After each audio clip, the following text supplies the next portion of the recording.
பட்ஜெட்டில் திருவண்ணாமலை போனோமா இந்த வீடியோ உங்களுக்கு தான். கோயம்பேடு பஸ் ஸ்டாப்லேருந்து 422 பஸ் போது 180 ருபீஸ். நைட்டு 10 மணி வரலாம் சர்வீஸ் இருக்குது. 10 மணிக்கு ஏறணும். நாங்கள் போய் சேரும் போது 2:30 மணி ஆயிடுச்சு.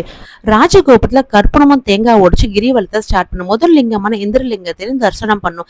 எங்களை மாதிரி நிறைய பேர் நைட்டில் கிரிவலம் சுற்றினாங்க. இது பௌர்ணமி கிடையாது, நார்மல் டேஸ் தான் போயிருந்தோம். அதனால கூட்டம் கொஞ்சம் கம்மியாகவே இருந்தது. ஃப்ரைடே சாட்டர்டே சண்டே கூட்டம் 6 to 7 hours அது தரிசனம் பண்ணுறது. கண்டிப்பாக அந்த டேட்டில் அவங்க சாமி நிம்மதியாக பார்க்க முடியாது. நீங்க மற்ற டைம்ல கொஞ்சம் கூட்டம் கம்மியாவே இருக்கும்.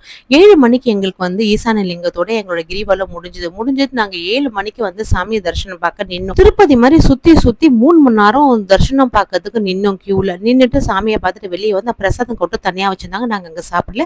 வெளியில டிஃபன் காஃபி வாட்டர் பாட்டில்ஸ் 100 ரூபாய்க்கு ஒருத்தருக்கு. ஆட்டோக்கு போக வர 100 ருபீஸ் ஆச்சு. திருப்பி மாதவர்த்தன் பஸ் கிடைச்சது 180 ருபீஸ் பே பண்ணோம். பட்ஜெட்ல போறதுக்கு 160 ருபீஸ் ஒருத்தருக்கு ஆச்சு. பட்ஜெட்ல போற ஃப்ரெண்ட்ஸுக்கு இந்த வீடியோ ஷேர் பண்ணுங்க. இது யூஸ்ஃபுல்லா நினைக்கிறேன். Bye friends.